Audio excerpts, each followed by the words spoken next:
And hello, hello, hello. Do not adjust your clock. Do not worry about the time. Yes, this is Monday. Yes, I am coming to you on a Monday. I am Jeremy Speak. Like, share, subscribe, comment, criticize. It is all welcome. And today I'm going to be bringing something I call a new series. Like, I got curious about my history and doing my regular weekly radio show. I got very curious about my history. So, over the past couple of days, I've taken interest, so to speak, in the 33 dynasties of Egypt. And when I mean 33 dynasties, I mean it was 33 dynasties. Like, we like to think of dynasties as football games and stuff like football teams or basketball teams that win like multiple championships in a 6 or 7 year period. No, I'm talking about dynasties that reign for hundreds and hundreds and hundreds of years. They don't teach us that in anti-culture studies. They don't teach us that in public schools. Hell, they don't teach it in private schools. The only way you would know something like this is if you went out and you researched it for yourself, which is exactly what I'm in the process of doing. I would like to thank my listeners for my previous week. This is this series of the 33 Dynasties of Egypt, edition 1, this episode. I'm going to continue until I make my way through all 33 dynasties. I'm going to do this every Monday, Wednesday, and Friday here at 6:30 p.m. on Blog Talk. At some point, I would like to get callers to call in, but right now, in the beginning, as I'm starting, I'd really like to get my feet wet with this. I'm really interested in this particular subject. I do always like to give out my call-in number for any first-time listeners. I normally take calls on Thursday, but I would like to give it out if anyone is listening for the first time. That call-in number is 347-994-3320. And I always, always, always want to thank my listeners. Without my listeners, I wouldn't have it. Like the people that have been showing support, I appreciate them so much because, without them, I don't have a reason or an audience to perform in front of them. And I am a performer, I do believe. Anyway, I would like to just thank my listeners. I do want to mention that I am working on something like at the beginning of my Tuesday or at the beginning of my Thursday show. I always like to tell men of African origins, hey, let's start speaking to each other. I do have a Teespring store that is in the works where I'll be selling merchandise that kind of shows a bond between us that are speaking to each other. I did want to just mention that briefly. I'll have more to tell people on Thursday when they call in, or I have more to tell because Thursday seems to be the day where most people listen the most to my show and they share it and things like that. So I want to just wait until Thursday so I have more information. Anyway, like I said, like, share, subscribe, comment, criticize. It is all welcome. And the number one question I want to start off with is speaking about the dynasty of Egypt is why. Why am I doing it? Well, there are a couple of reasons why, but the main one is my history is somewhere in the records or in the small records that they kept throughout the history of the course of Africa. Like, they've kept records all the way back to 3100 BC. They found things, and there are things in museums that show that people did rule the earth that was like me. So it was important to me to find a subject that I could truly become passionate about. And it's still important to me because I am passionate about it. Because as a kid, we're all taught these stories and fairy tales about people in faraway lands and kings and queens and stuff. We're all taught that as children, but we're never really taught, especially children. Well, me, I'll just use me as an example. When I was a kid, we didn't really have too many depictions of us as kings and queens coming to America, but that was for adults, and it was a comedy. But it's important to me, and I like learning about my history. I want to have answers to questions for my kids in case they ask. And with my history being somewhere tied up in these records, I'm not saying that I'm gonna go through it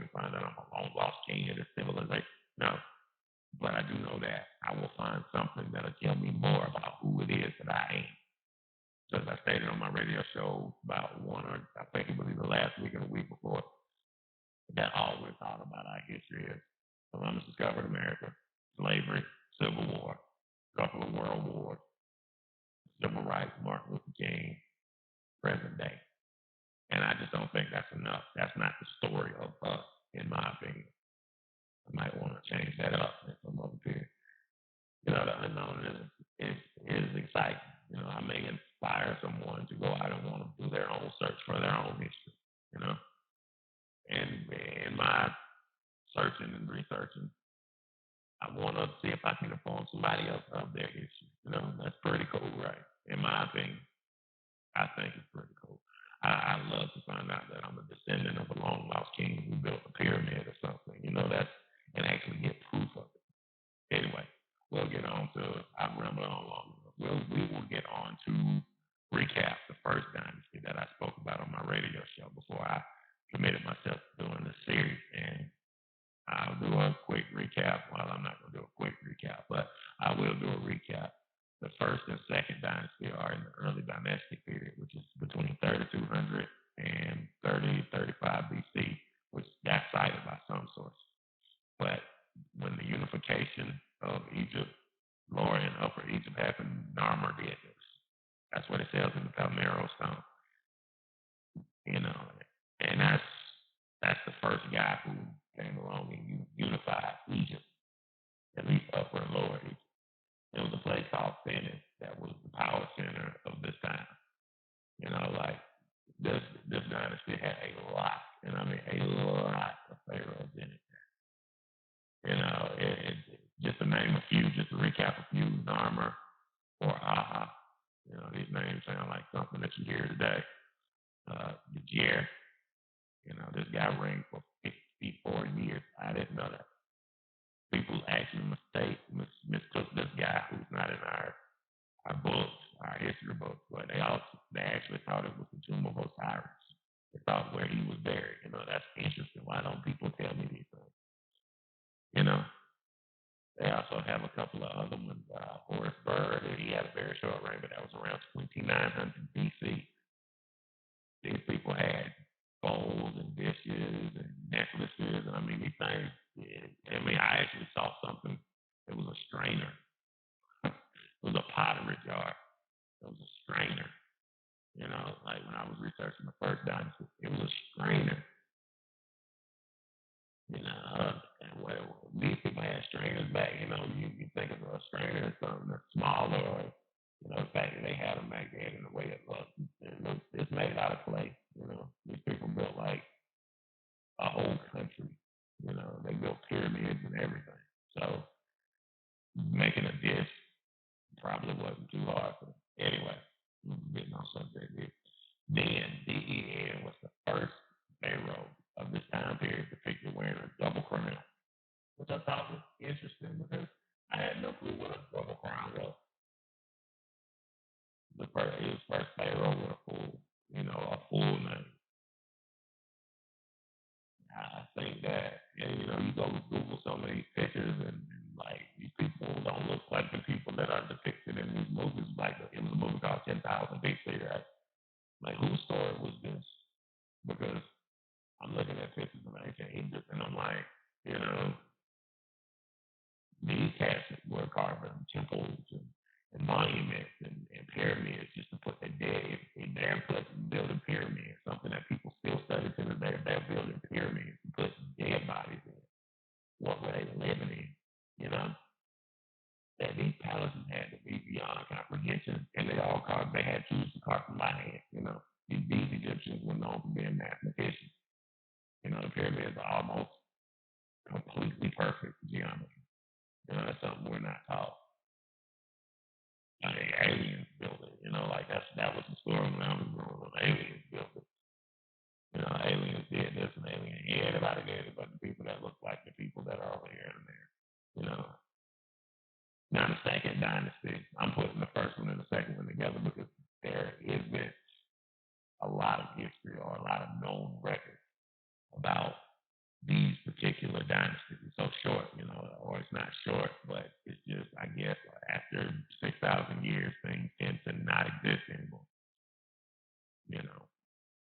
This was the second dynasty of ancient Egypt. It is the latter of the two dynasties of the Egyptian archaic period when the seat of the government was centered at Venice. Venice or this, it says this. I looked at a couple of places and it just says this.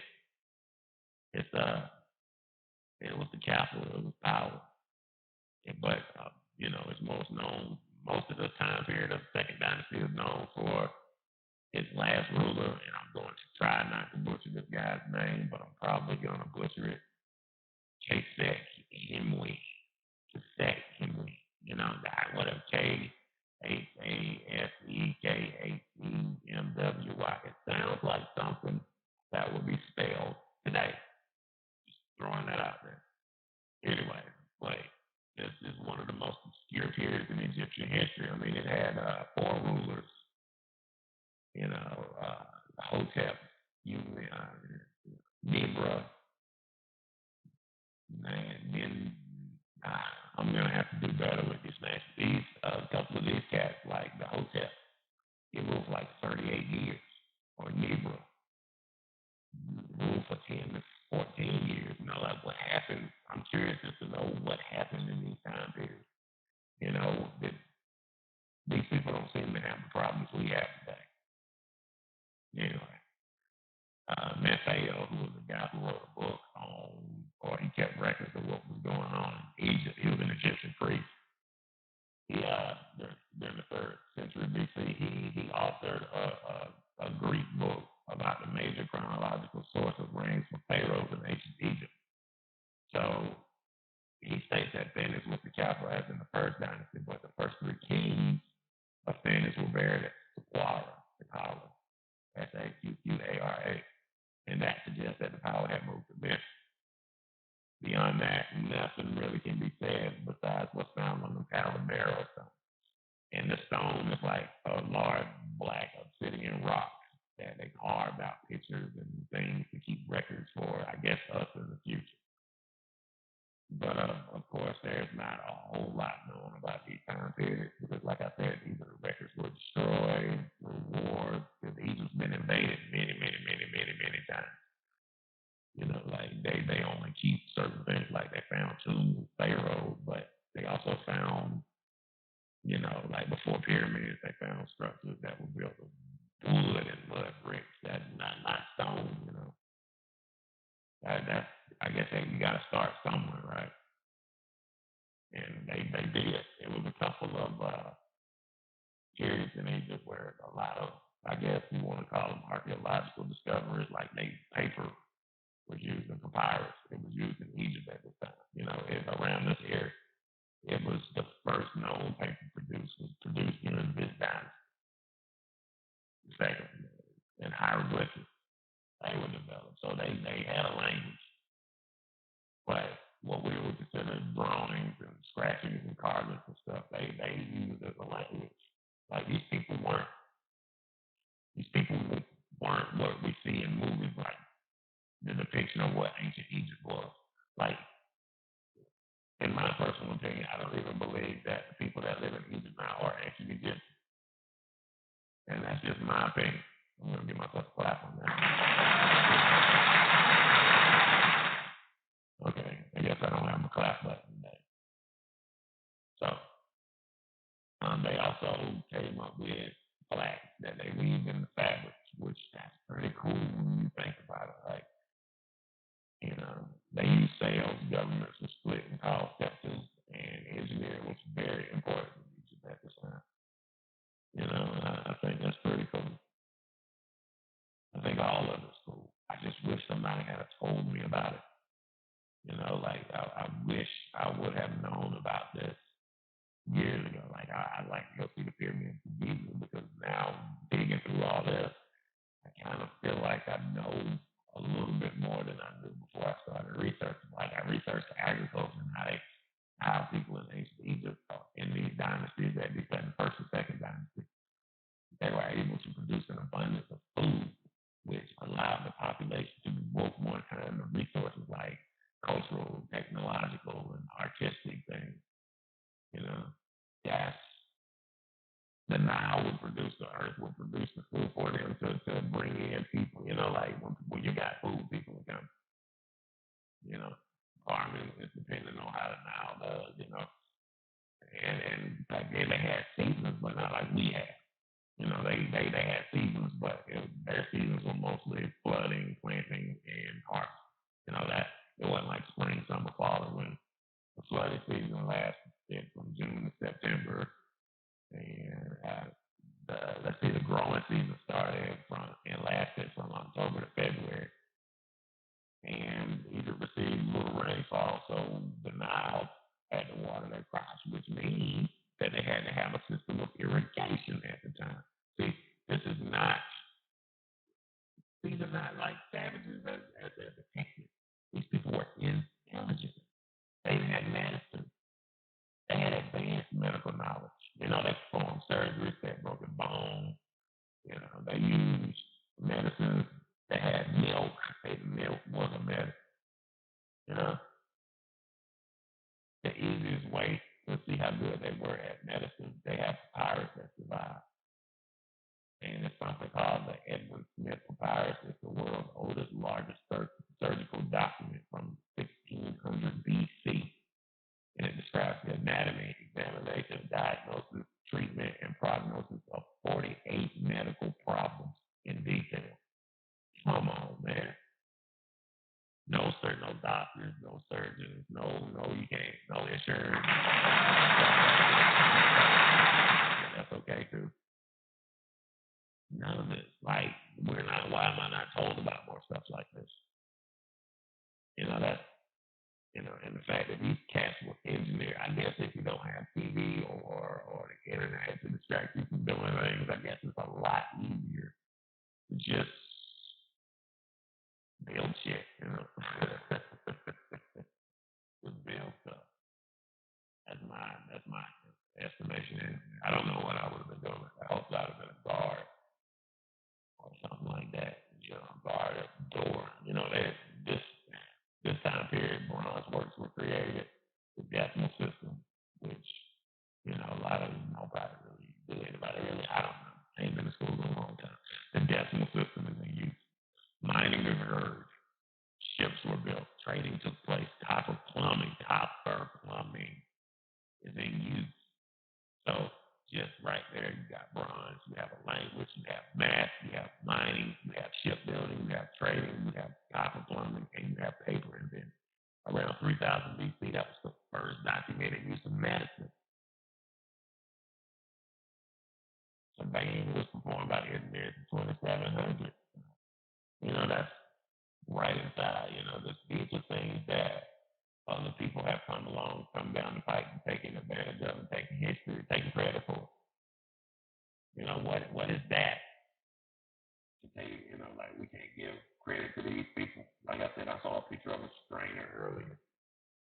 And as I look at some of these photos and these images of these pictures, yeah, you see a lot of birds and carvings and I don't know what any of this stuff means yet.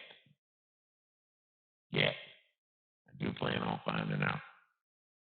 But it just intrigued me to go through all of this stuff and take a look and share it with somebody. Like I said, you may find, my listeners out there, you may find that you have some history in it, and you need to know these things. They just, I don't know, it seems as if it's on purpose. They even did radiocarbon testing on some of the stuff, and it told them that all of this stuff was back in like this time period, or the carbon data that was in it was back in this time period. In the second dynasty, economic development, institutional development emerged. We're not told about this. Like Imhotep, I even use this a misconception. The movie The Mummy has a guy in it named Imhotep. He's the what you call heal the bad guy. And in this movie, he's depicted as this evil guy. Like he's coming back from the dead to have vengeance on those who have wronged him, so to speak. But then I go actually look up Imhotep. He was a high priest and a doctor who was also an architect. So he was a priest, a doctor, and an architect. You look at pictures other guy, some of the statues myself, those knocked off, but I've already discussed that.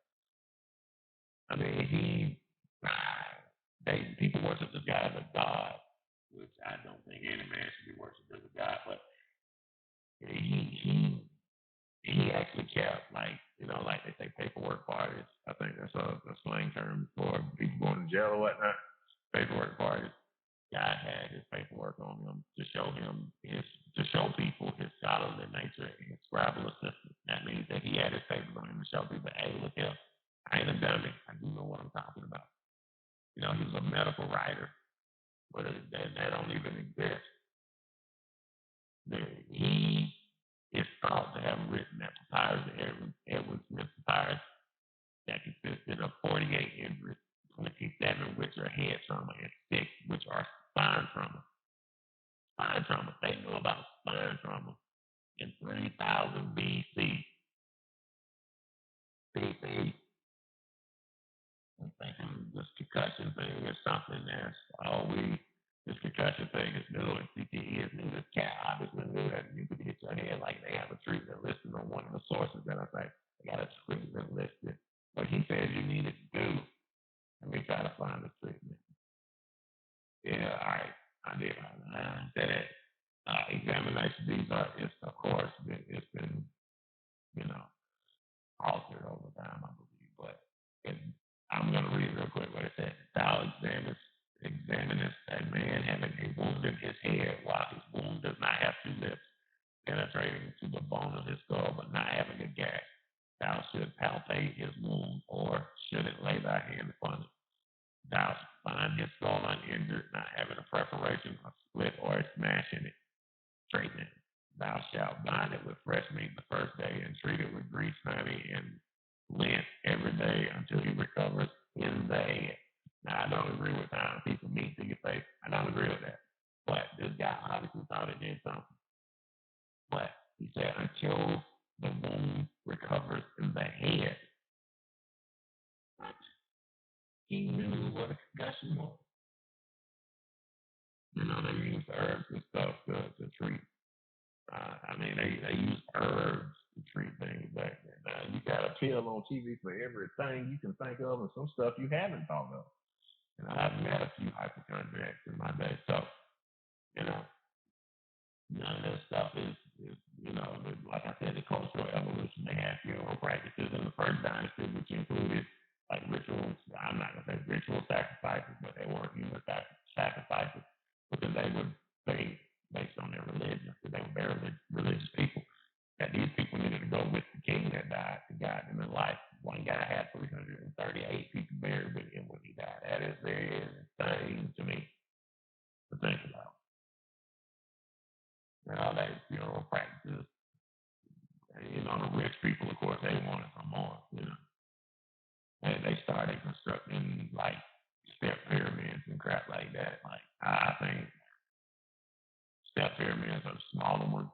A lot, like somebody build something, you got to build something bigger. That's just the way we are, I guess, as people. And then I saw something that really caught my attention. It was Mesopotamian king. It was Mesopotamia influenced Egypt. These are things you have to go and try to find the information on. I did some digging, and I'm glad I did digging. I'm glad I found something to be passionate enough about, because as I stated at the beginning, my history is that my DNA is tied somewhere to this continent of Africa, right? And I figured, why not start somewhere where a lot of history was kept? Who knows? I may discover something. I don't want to discover that I'm a king of a nation. That would be terrible to me, because I don't want that responsibility right off the bat. I've never been a king of anything except showing up to work on time or being a good daddy. I give myself a clap. Okay. But like I said, I found out that paper was produced in hieroglyphics and flax was weaved in the fabric. I didn't even know what flax was at the time. Sails were used for the first time. These are things that people that look like me did before the people that didn't look like me came along and said they did.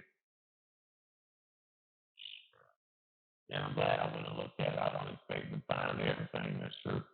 I know, but going all the way back to 3150 BC, that is, that's 6,000 years ago or 5,000 years ago, give or take a century. I want to say 5,100 years ago. And this knowledge is known. It's out here for people to just go and find and share. My goal is to share the history of my people with my people. Well, they are arguing and killing each other, and I'm trying to get people to realize that we come from a place and a race of people that didn't have to do to each other. I'm glad that they just kept written records. That gives me something to look forward to every Monday, Wednesday, and Thursday on my Blog Talk Radio show. I'm glad to be in a position of learning and stuff about me. As I stated before, this show is going to come to you every Monday, Wednesday, and Friday. This Wednesday, I will be researching the third and possibly fourth, depending on how long it is. The fourth dynasty. If not, I'll be doing, if it's too long or if it's long enough to make an entire episode out of, I'll do the third dynasty on Wednesday, and I'll do the fourth dynasty on Friday. Also, I will be doing my regularly scheduled Tuesday call-in show. For my first-time listeners, I want to give that number out one more time. That is 347-994-3320. And I want to thank you for listening. I hope that you learned something today. I really do. Like, it would really make my day if people would actually go and Google and share and figure out just who it is we are and what's our place in history. Because my history over here is, I heard it today while I was at work. Basketball is black people playing. And I said, unfortunately, that's true.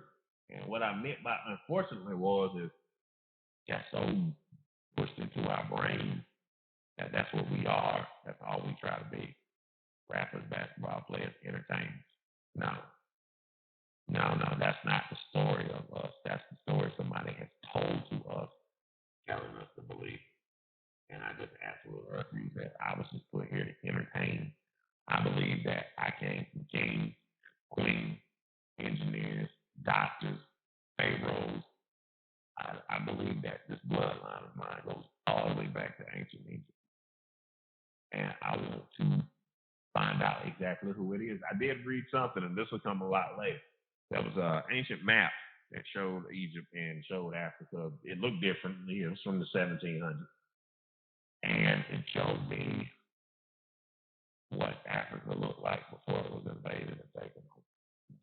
And there was a place it was called Slave Coast. It was called the Kingdom of Judah. Most people know that Rastafarians say they are the last descendants of Judah. Well, what does that say about me? Anyway, I would like to thank you for listening to the show today. I appreciate it. I appreciate all the support. Thursday, 6:30 p.m. I hope to have a caller call in this week. That would be awesome. I would like to thank you for listening. I've been Jeremy speaking. This has been the 33 Dynasties of Egypt, Edition 1. Peace.